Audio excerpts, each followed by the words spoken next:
The icy water splashed across Annabelle Porter's face as Mrs. Hargrove emptied the wash basin over her head, leaving her gasping and shivering in the bitter Montana winter of 1878.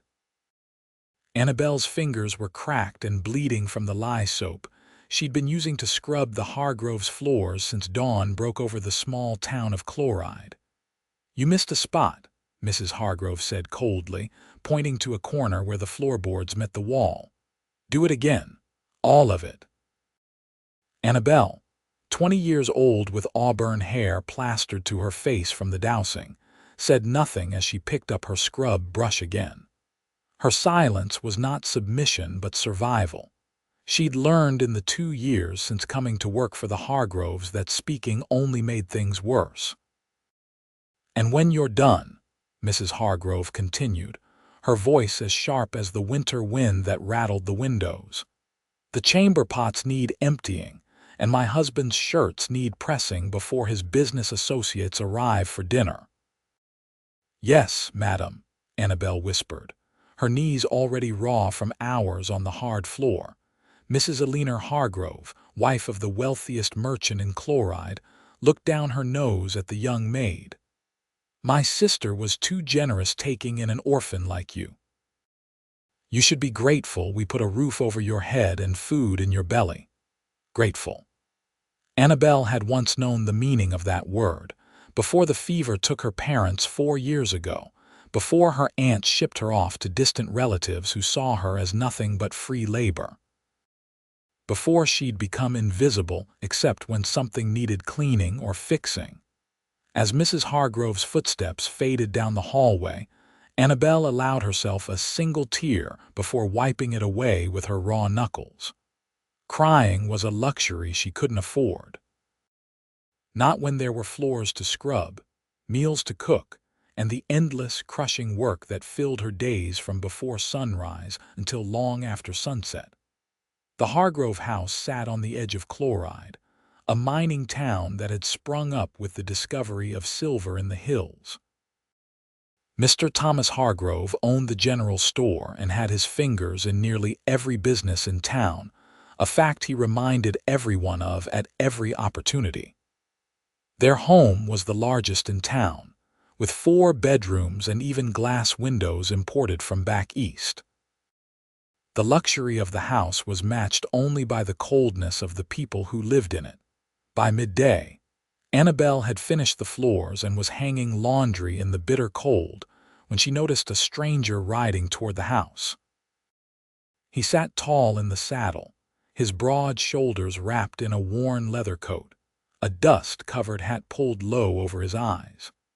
As he drew closer, she could see he was younger than she'd first thought, perhaps in his late 20s, with a strong jawline covered in several days' worth of stubble.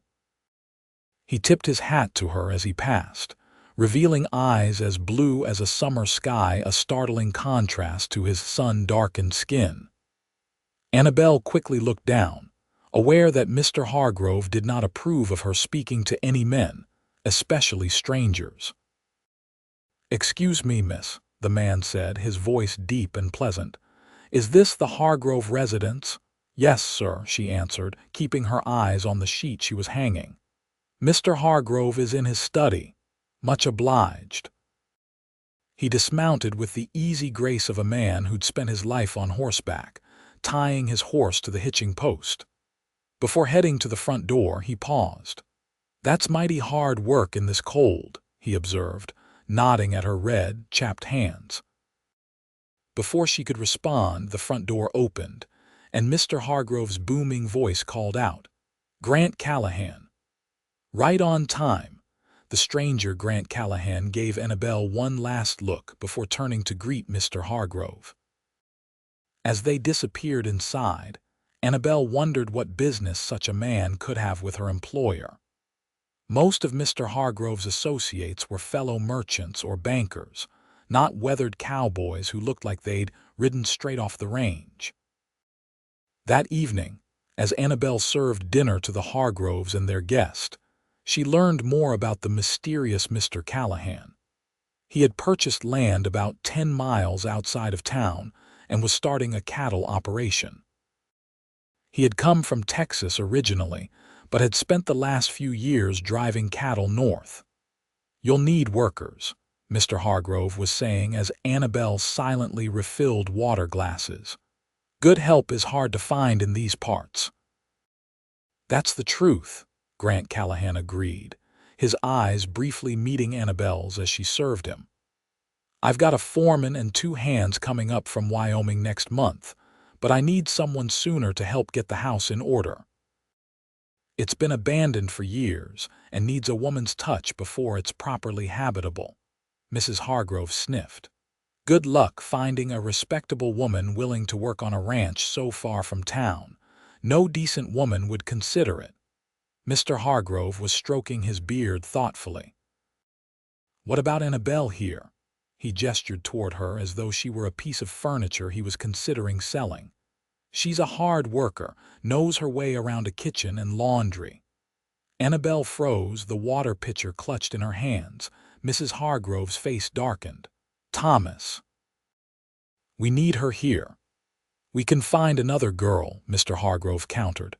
"Callahan here will pay good money, won't you? More than what it costs to keep her." Grant Callahan turned in his chair, studying Annabelle properly for the first time. His gaze was not unkind but assessing. "Would you be interested in such a position, Miss Porter?" Annabelle's heart hammered in her chest. "Leave the Hargroves.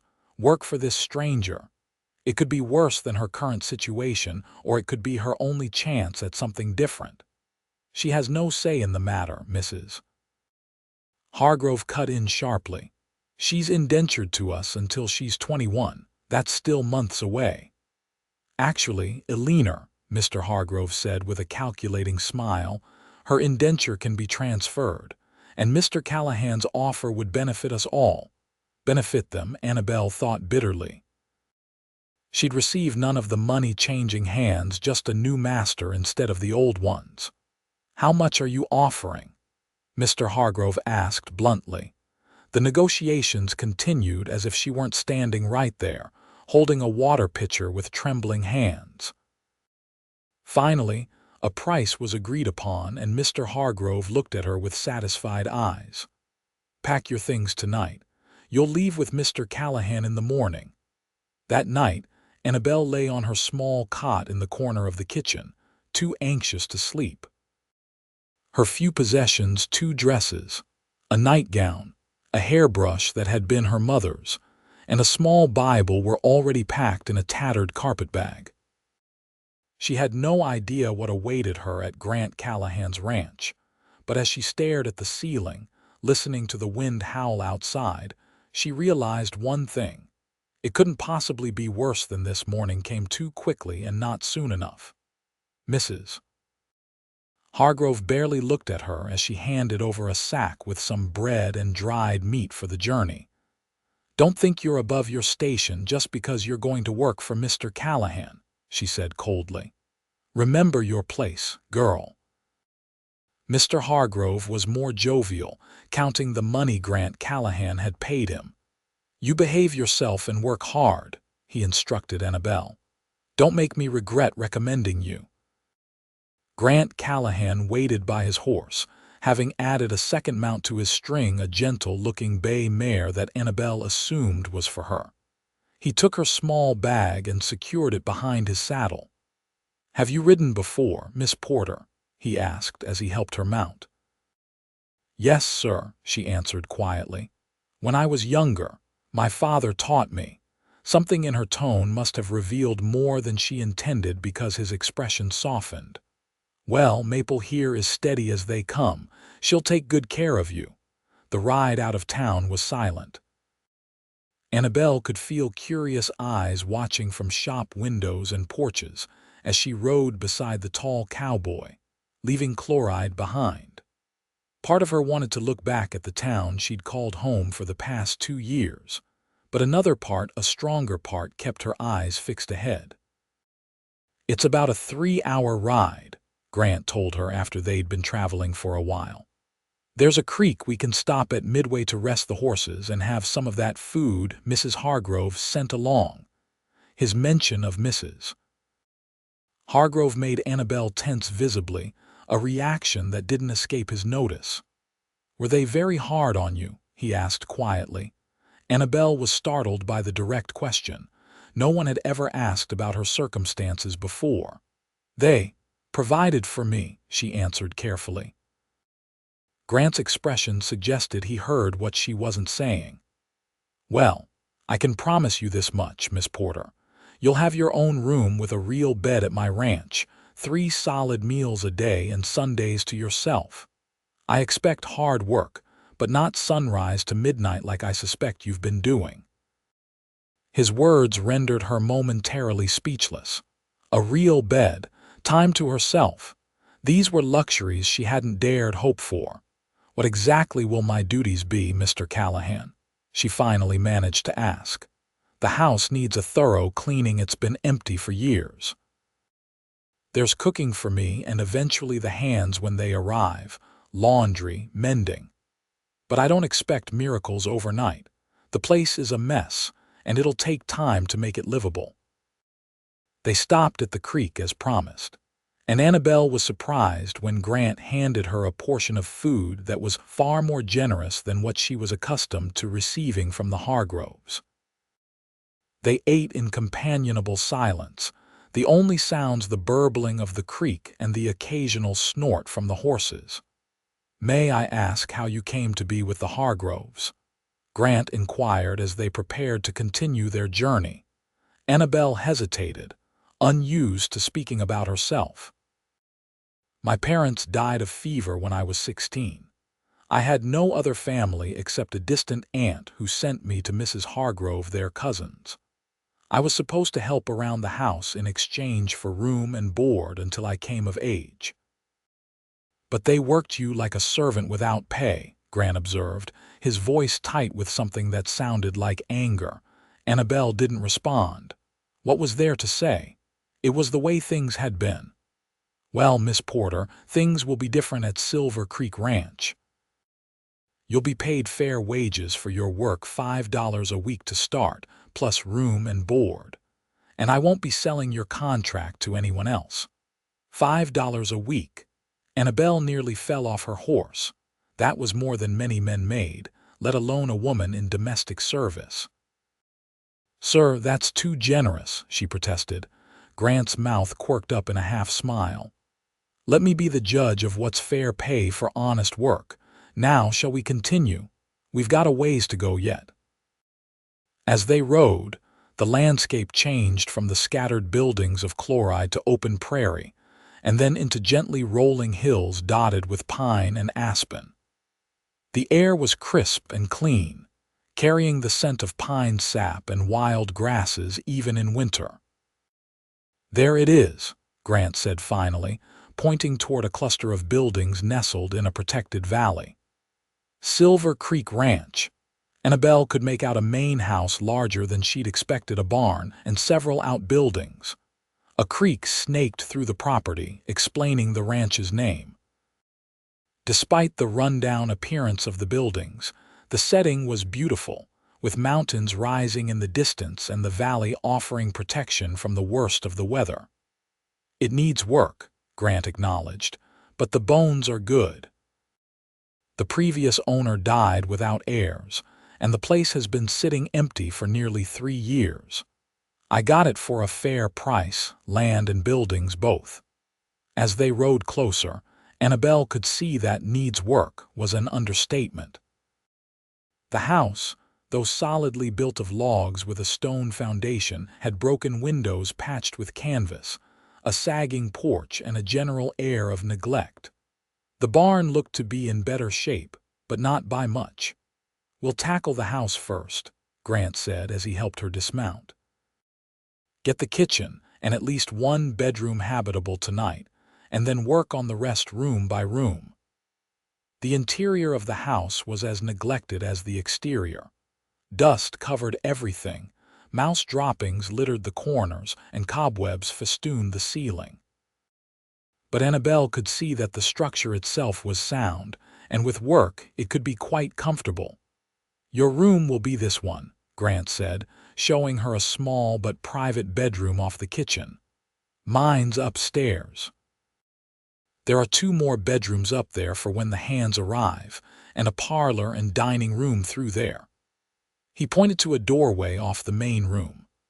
I'll get started right away, Annabelle said, already mentally cataloging what needed to be done. First, let's get the horses settled, Grant countered. Then we'll work together to get this place in shape. Together. Annabelle was used to working alone with only criticism and more demands waiting when she finished a task. The idea of working alongside someone else, especially her employer, was foreign.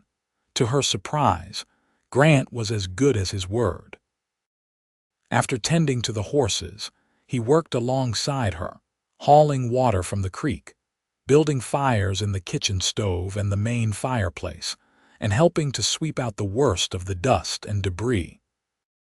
By evening, the kitchen was clean enough to prepare a simple meal, and her bedroom had a freshly shaken mattress, clean blankets from Grant's supplies, and a small fire in its corner fireplace.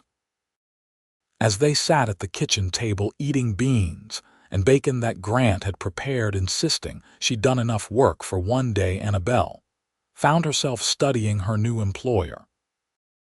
There was an ease about him, a quiet confidence that was entirely different from Mr. Hargroves' blustering self-importance.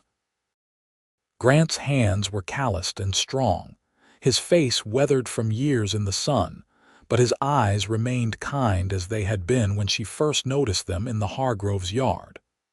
"Tomorrow we'll see about fixing those windows," he said between bites. "Can't have you freezing at night." "I'm used to the cold," she said automatically, then flushed when he frowned. "That doesn't make it right," Grant said firmly. "No one should have to be used to suffering that can be prevented." His words stayed with her as she retired to her room that night, her own room, with a door she could close, a real bed with a feather mattress, and blankets that were worn but clean and warm. For the first time in years, Annabelle fell asleep feeling something dangerously close to hope. The next few weeks passed in a blur of hard work, but unlike at the Hargroves, Annabelle found satisfaction in seeing the progress they made. Grant was true to his word, working alongside her and treating her with unfailing courtesy. He fixed the broken windows, repaired the sagging porch, and even built shelves in the kitchen when she mentioned needing a place for supplies.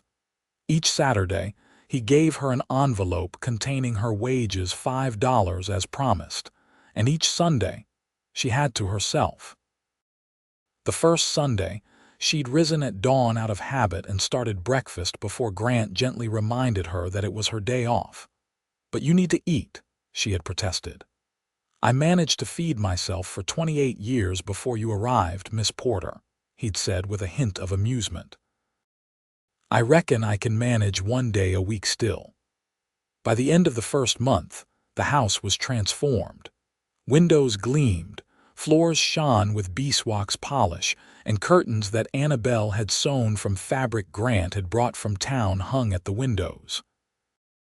The kitchen was organized and well-stocked, the parlor arranged with the serviceable, if mismatched, furniture they'd found throughout the house, and even the upstairs bedrooms were ready for the hands who would arrive soon.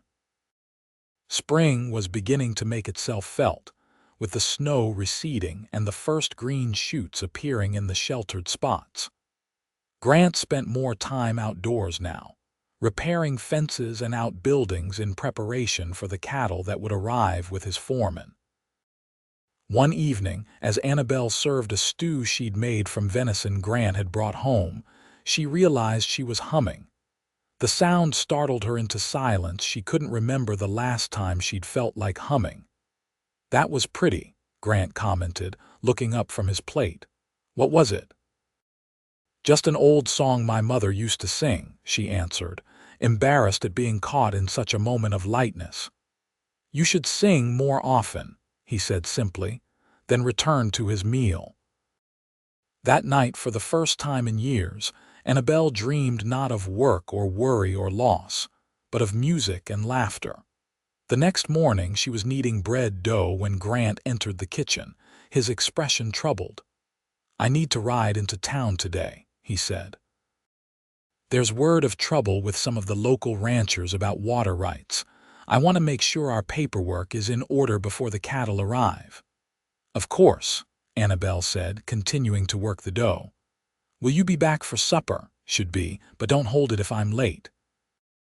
He hesitated, then added, "Would you like to come along? You haven't been to town since we arrived." The thought of returning to Chloride, of possibly seeing the Hargroves, made Annabelle's stomach clench. "I have too much to do here," she said quickly. Grant studied her for a moment, then nodded. "Fair enough. I'll bring back any supplies you need." After he left, Annabelle threw herself into her work with even more vigor than usual, as if physical labor could drive away the memories his mention of town had stirred. She scrubbed the already clean floors, polished the stove until it gleamed, and attacked the pantry shelves with lye soap. It was late afternoon when she heard hoofbeats approaching. Too early for Grant to be returning. She went to the window and felt her blood run cold. Riding up to the house was Mr. Hargrove himself, accompanied by the town marshal. Her first instinct was to hide, but where? This wasn't the Hargroves' sprawling house with its many rooms and closets. Besides, they'd already seen her at the window. Taking a deep breath, she wiped her hands on her apron and went to the door. "Mr. Hargrove," she said stiffly. "Marshal Collins." Mr. Hargrove didn't dismount, looking down at her with undisguised contempt. "Where's Callahan?" "Mr. Callahan is in town on business," she answered, keeping her voice steady despite her racing heart. "Convenient," Mr. Hargrove sneered. "Well, you can tell him that I'm filing a complaint about him stealing property that doesn't belong to him." Marshal Collins, a heavy-set man with a drooping mustache, shifted uncomfortably in his saddle. "Now, Thomas, let's not get ahead of ourselves. We don't know that any crime has been committed." "He took goods that weren't his to take," Mr. Hargrove insisted. "That's theft in any court of law." "I don't understand," Annabelle said, her confusion momentarily overriding her fear. "What goods?" Mr. Hargrove's face reddened with anger. "You girl, he paid for 6 months of your indenture, but you had nearly a year left by rights. He shortchanged us by half." Annabelle felt as if the ground had tilted beneath her. She'd known the Hargroves considered her property, but to hear it stated so baldly made her sick. "That's not how I understood the agreement," came Grant's voice from behind the men. He'd approached silently from the side of the house, his expression hard as he looked at the two mounted men. "I paid for her remaining indenture in full, and I have the signed receipt to prove it." Mr. Hargrove turned his horse to face Grant. "You paid for 6 months. Her term runs until her 21st birthday in November." "Your wife told me her birthday was in July," Grant replied evenly. "That would make it 6 months from when I hired her in January." Annabelle felt a chill that had nothing to do with the spring air. The Hargroves had lied about her age to extend her indenture. But why would Grant know her real birthday? Mr. Hargrove seemed momentarily taken aback, but he quickly recovered. "My wife was mistaken. The girl turns 21 in November." "Actually," Annabelle found herself saying, her voice small but clear, "I'll be 21 on April 18th. That's next week." All three men turned to look at her, Mr. Hargrove with rage, Marshal Collins with surprise, and Grant with something that might have been pride. "You're lying," Mr. Hargrove spat. "Your aunt told us." "My aunt knew very well when I was born," Annabelle interrupted, finding courage she didn't know she possessed. "She was there. April 18th, 1857. Marshal Collins cleared his throat. "If that's true, Thomas, then her indenture is nearly up anyway. Hardly seems worth causing trouble over." "It's the principle," Mr. Hargrove insisted, but his voice had lost some of its conviction. "I tell you what," Grant said, his tone reasonable but his eyes hard as flint. I paid you $80 for what we now know was about 3 months of service. That's more than generous by any standard. But if you feel shortchanged, take it up with the circuit judge next time he's in town. I'm sure he'd be interested to hear how you extended this young woman's indenture by lying about her age. Mr. Hargroves' face went from red to purple. Are you threatening me, Callahan? Not at all. Just suggesting that the law works both ways. Grant stepped forward, positioning himself between Annabelle and the mounted men. Now, unless you have other business here, I'd appreciate it if you'd leave my property. Miss Porter and I have work to do. For a tense moment, Annabelle thought Mr. Hargrove might explode with rage, but Marshal Collins put a restraining hand on his arm. Come on, Thomas. Let's head back to town. This isn't worth your time. With a final glare, Mr. Hargrove wheeled his horse around and galloped away, the marshal following at a more sedate pace. Only when they were out of sight did Grant turn to Annabelle, his expression softening. Are you all right? She nodded, though she felt shaky and cold despite the warmth of the spring day. How did you know? About my birthday. A hint of color touched Grant's cheeks. I asked around town before I approached the Hargroves about hiring help. The apothecary, Mr. Jenkins, remembered your parents and you. Said you were born the same day as his son, April 18th, 1857. You investigated me. Annabelle wasn't sure whether to be flattered or offended. I investigated the Hargroves, Grant corrected. I'd heard rumors about how they treated their help. When I saw you that first day, with your hands raw from lye soap and that haunted look in your eyes, I knew the rumors were true. He paused, seeming to choose his next words carefully. I didn't come to the Hargroves looking for cattle land advice. I came looking for you. Annabelle stared at him, unable to process what he was saying. Why would you do that? Because no one deserves to be treated the way they treated you. His gaze was steady, his voice gentle but firm. And because I needed help making this place a home, and I thought maybe you needed a fresh start too. So it was charity, she said, surprising herself with the bitterness in her voice. No, Grant replied firmly. It was a fair exchange your skills for good wages and decent treatment. That's not charity, Annabelle, that's respect. The use of her first name startled her. He had always called her Miss Porter, maintaining the formality of employer and employee. I apologize, he said quickly, noticing her reaction. That was presumptuous of me. No, she said, finding her voice. It's nice to hear my name. The Hargroves never used it. I was always girl or you there. Something like anger flashed in Grant's eyes before he controlled it. Well, you're Annabelle here. And next week, when you turn 21, you'll be a free woman with no indenture hanging over your head. You can stay on as my housekeeper with full wages, or you can take your savings and go wherever you like. The thought of leaving Silver Creek Ranch created an unexpected pang in Annabelle's chest. In just a few short months, this place had become more of a home than anywhere had been since her parents died. And Grant, I'd like to stay, she said quietly, if that's all right. The smile that broke across his face was like sunrise after a long, dark night. More than all right, he assured her. Now, let's go inside. I brought supplies from town, including some sugar for a cake. I reckon we should practice for your birthday celebration next week. That evening, as they sat in the now comfortable parlor, Grant reading a newspaper, Annabelle mending a shirt, she realized that, for the first time in years, she felt safe. Not just physically safe, but emotionally secure in a way she had almost forgotten was possible. The constant fear that had been her companion at the Hargroves was fading, replaced by something she was almost afraid to name.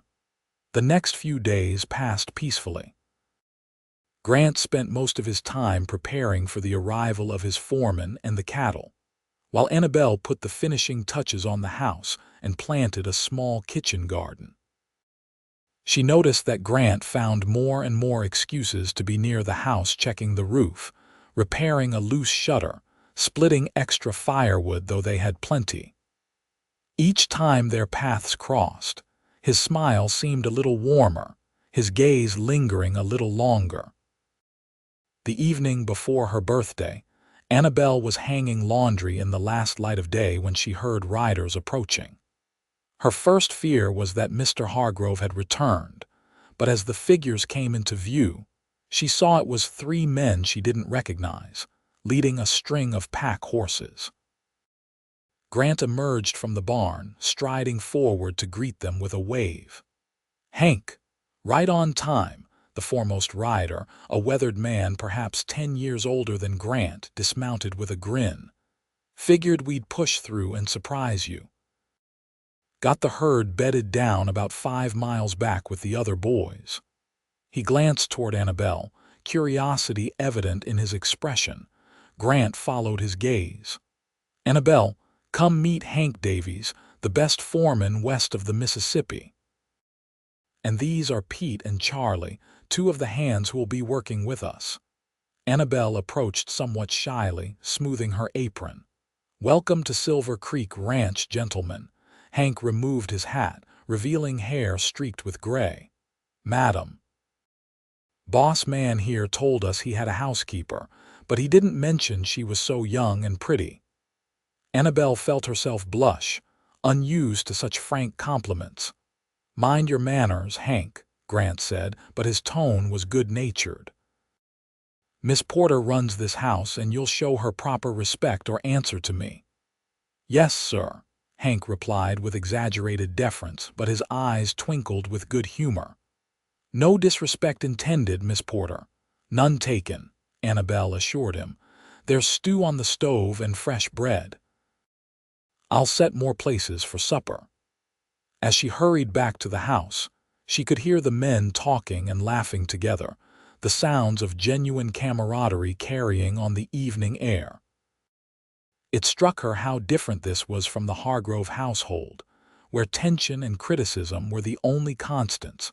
Supper that night was a lively affair, with the men sharing stories of their journey north and plans for the ranch. Annabelle was surprised when Grant insisted she join them at the table rather than serving and withdrawing as she would have at the Hargroves.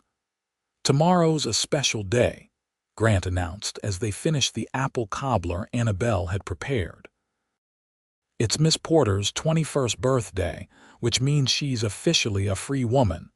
I think that calls for a celebration." Hank raised his coffee cup in a toast. "To Miss Porter's freedom and good health."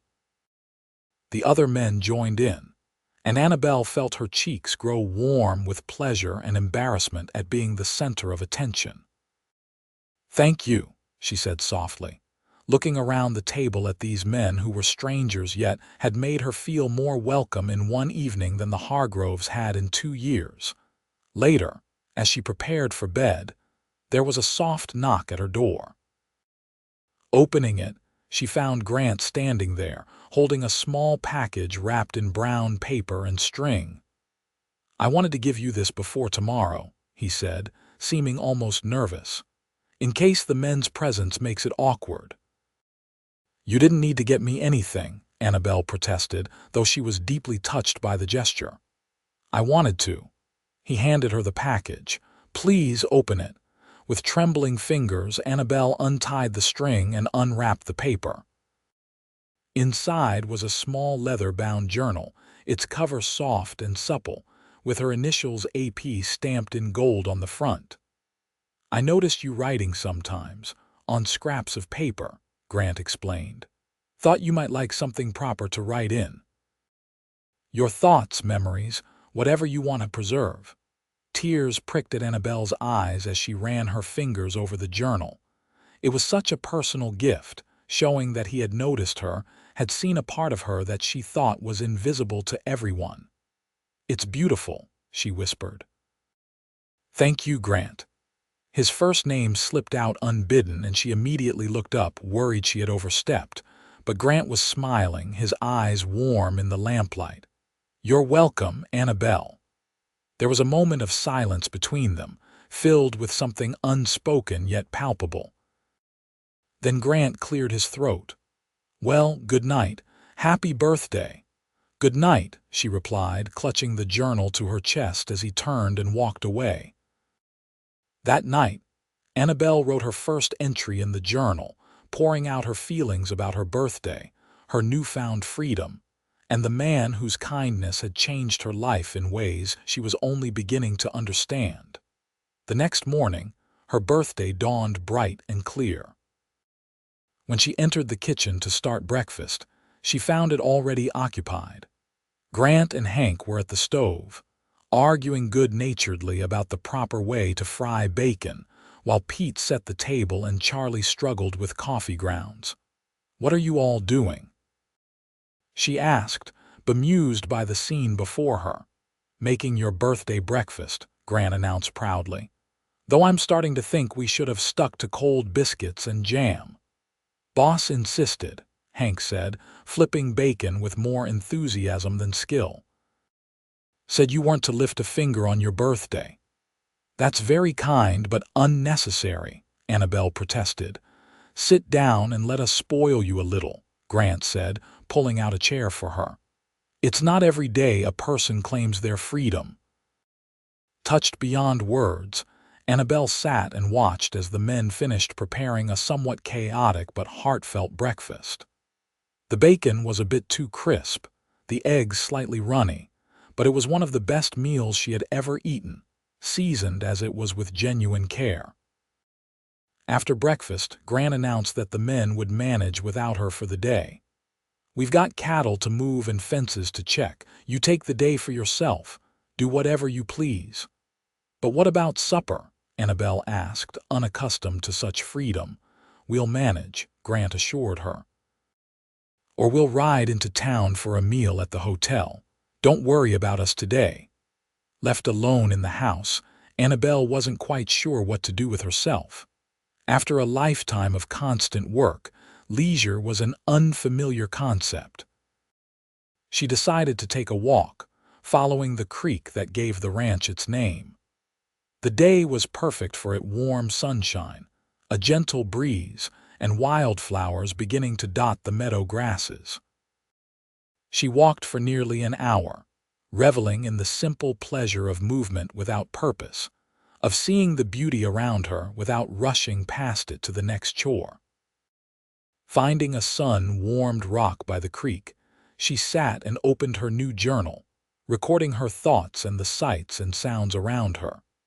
It was late afternoon when she returned to the house, feeling refreshed and somehow lighter.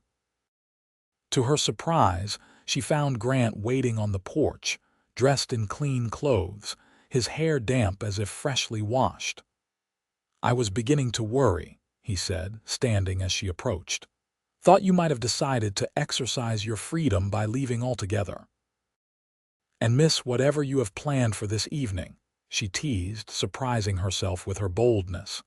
"I saw you send the men to town without you." Grant's smile was slightly sheepish. "Caught me. I do have something planned if you're willing." "What is it?" "A proper birthday supper," he said. "Just the two of us. I've been cooking all afternoon." "You cook?" Annabelle couldn't hide her skepticism. "I lived alone for years before I hired you," he reminded her. "I'm no gourmet, but I can manage a decent meal when properly motivated."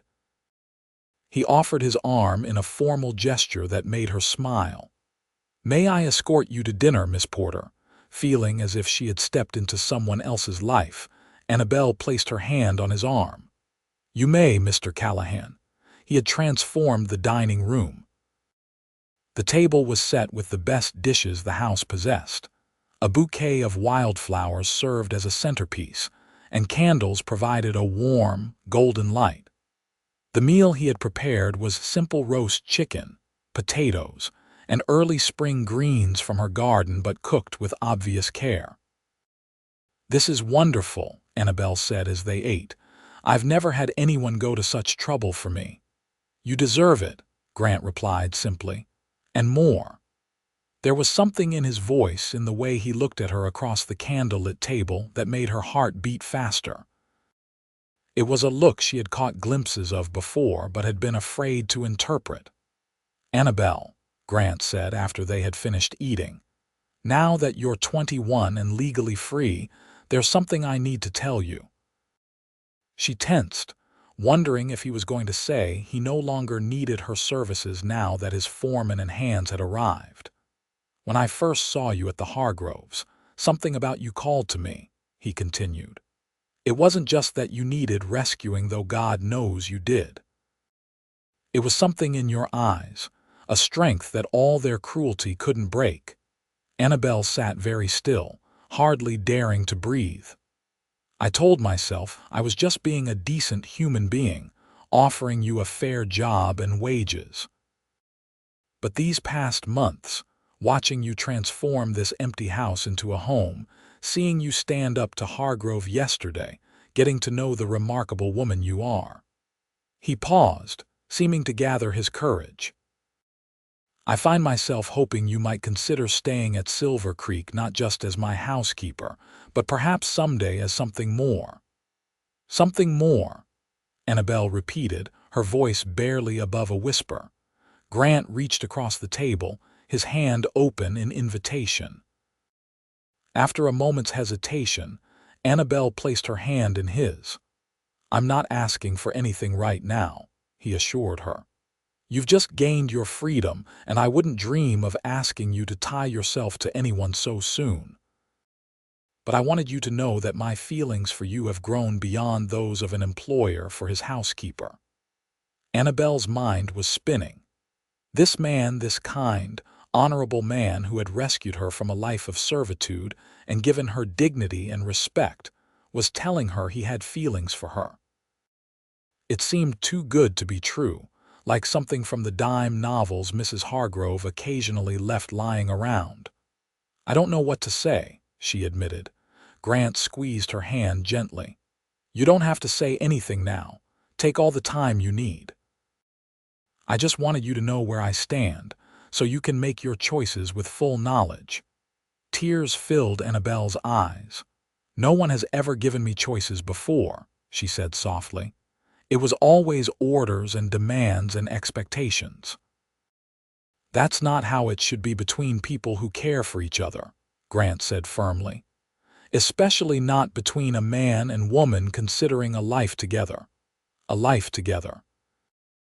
The phrase echoed in Annabelle's mind, bringing with it visions of mornings like this one stretching into years, of children running through the house she had helped make a home, of growing old beside this man who looked at her as if she were precious.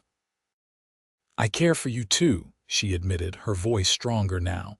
"More than I thought possible, but it's all happening so fast." "Then we'll slow down," Grant promised. "I'm not going anywhere, Annabelle. We have all the time in the world." The weeks that followed were a revelation for Annabelle. True to his word, Grant didn't push or pressure her. Their relationship evolved naturally, with small moments of connection amid the daily work of the ranch.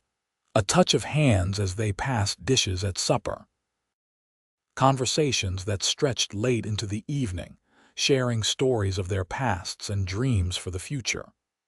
Riding together on Sunday afternoons, exploring the far reaches of Silver Creek's land. With each passing day, Annabelle found herself falling deeper in love with Grant Callahan. Not just for his kindness or the life he had offered her, but for the man he was: honorable, hardworking, with a quiet strength and unexpected flashes of humor that made her laugh when she least expected it. She also discovered a new sense of herself. Free from the crushing labor and constant criticism of the Hargroves, she blossomed. Her natural abilities in the kitchen expanded as she experimented with recipes. She planted flowers as well as vegetables in her garden.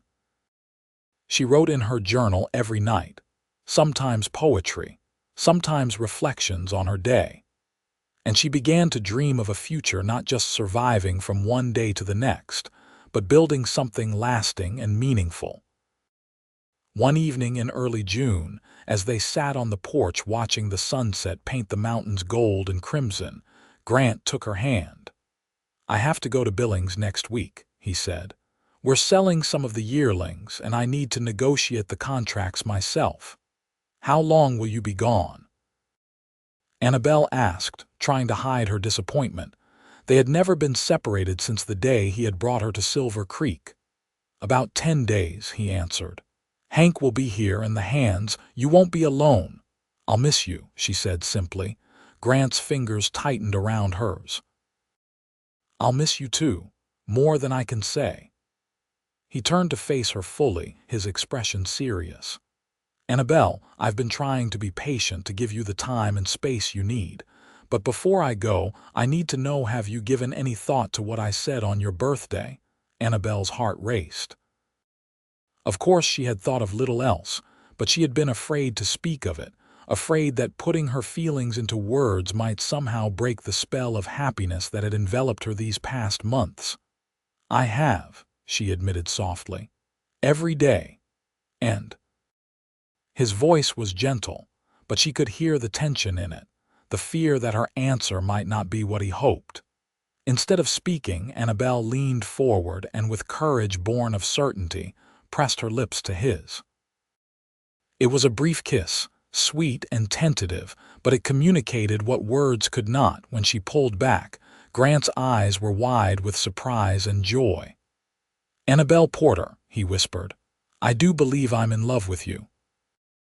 "And I with you," she replied, the words feeling both momentous and as natural as breathing.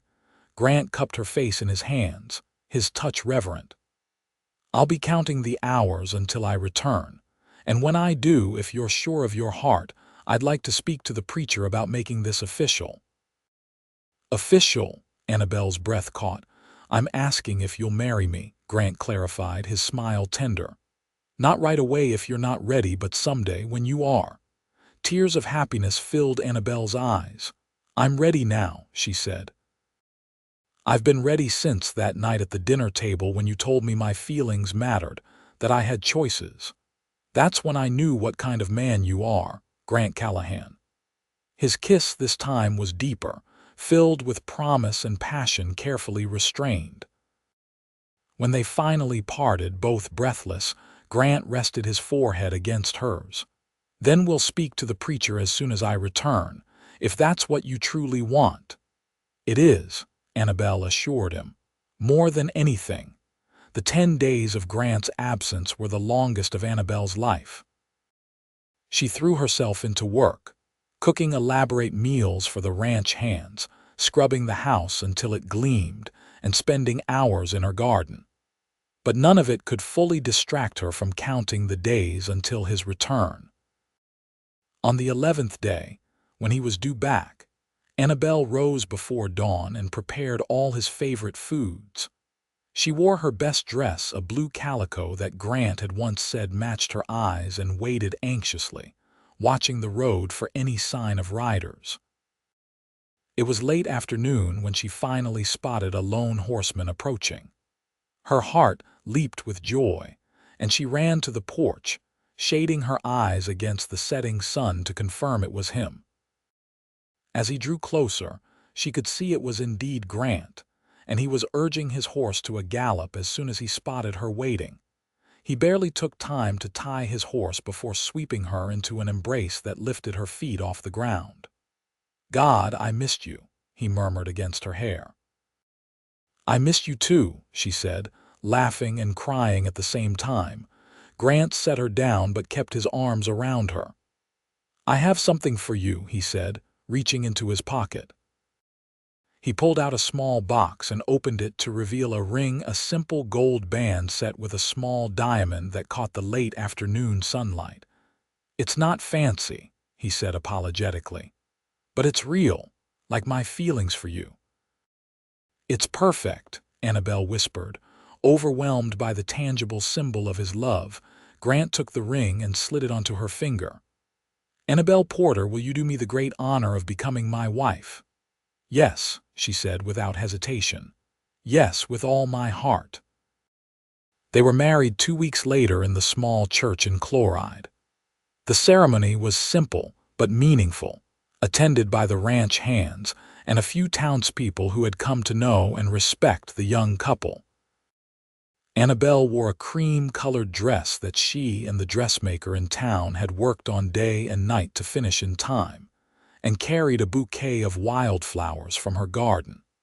As they exchanged vows, Annabelle couldn't help but reflect on the journey that had brought her to this moment. From the bitter servitude of the Hargrove household to the joy and partnership she had found with Grant, it seemed like a dream, yet the solid presence of the man beside her, his hand steady as he placed the wedding ring on her finger, was wonderfully, blessedly real. They spotted the Hargroves in town as they left the church. Mrs. Hargrove turned away with a sniff, but Mr. Hargrove gave them a stiff nod that Annabelle chose to interpret as a form of grudging acceptance. It didn't matter either way, the Hargroves had no power over her life anymore. The celebration afterward at Silver Creek Ranch was joyous and relaxed. Hank gave a toast that had everyone laughing and Grant blushing. The hands had decorated the barn for dancing, and the food Annabelle had prepared with help from some of the neighboring women was declared the best meal anyone had eaten in Montana territory. As the sun set on their wedding day, Grant led Annabelle away from the festivities to their house now, truly home to both of them.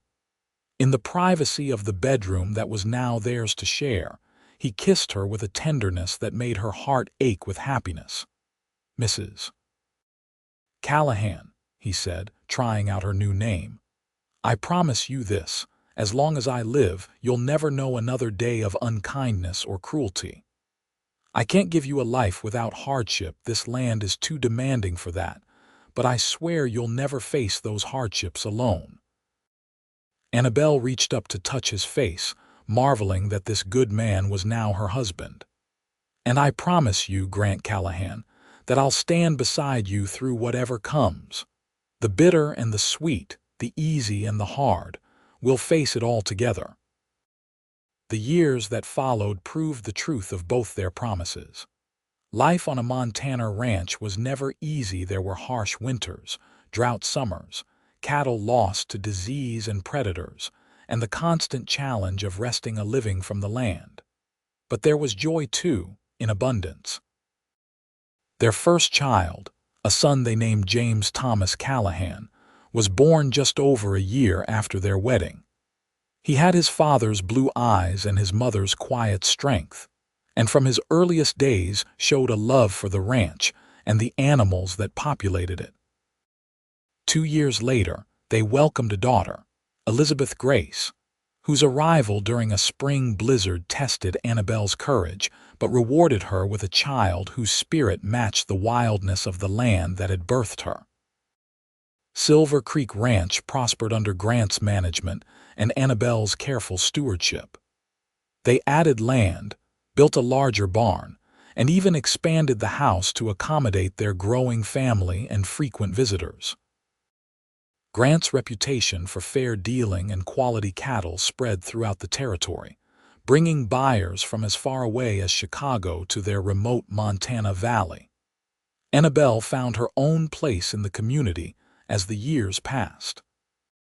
Her garden expanded into a small orchard, producing fruit that she preserved and shared with neighbors.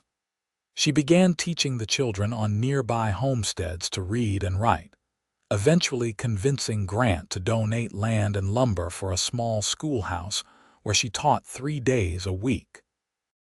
The Hargroves eventually sold their business in Chloride and moved back east, a development that caused quiet celebration at Silver Creek. The town grew and changed, with new businesses and families arriving as the railroad pushed ever westward, bringing civilization closer to their once remote valley. Through it all, Grant and Annabelle's love remained the foundation upon which everything else was built. The passionate young couple matured into partners who could communicate with a glance, who knew each other's strengths and weaknesses and loved each other not despite, but because of them. They disagreed sometimes. Annabelle's independence occasionally clashed with Grant's protective instincts, and Grant's willingness to take risks sometimes alarmed Annabelle's more cautious nature, but they always found their way back to understanding and compromise. On the evening of their 10th wedding anniversary, as they sat on the porch of their home watching their children play in the yard, Annabelle turned to her husband with a smile. "What are you thinking about, looking so serious?" Grant asked, reaching for her hand, a gesture that had become as natural as breathing over the years. "I was thinking about that day you rode up to the Hargroves and saw me hanging laundry with my red, cracked hands," she answered honestly. "How different my life would be if you hadn't." Grant's fingers tightened around hers. "I like to think we would have found each other somehow, some way," he said. "That we were meant to be, and the universe would have brought us together eventually." Annabelle smiled at his romantic notion. "Perhaps. But I'm grateful it happened when it did, and how it did." She looked out at their land, at their children, at the life they had built together. "You gave me kindness when I had forgotten what it felt like. You gave me choices when I thought I had none. But most of all, you gave me love when I'd stopped believing it existed for someone like me." Grant leaned over to kiss her softly, the familiar touch still sending warmth through her after all these years. "You're wrong about one thing, my love," he murmured against her lips. "I didn't give you anything you didn't already possess. I just helped clear away what was hiding it." As the sun set behind the mountains that had witnessed their journey from strangers to lovers to partners and parents, Annabelle Porter Callahan knew with absolute certainty that she had found her true home not in a place, but in the heart of the man beside her, whose kindness had transformed her life, and whose love continued to sustain her through all of life's joys and sorrows. In the distance, their children's laughter mingled with the evening calls of birds returning to their nests, the gentle lowing of cattle in the pasture, and the soft rustling of the wind through the trees that lined Silver Creek. It was the sound of contentment, of peace hard-won but deeply cherished, of a happiness that had begun with a simple act of kindness and grown into a love that would endure for all their days.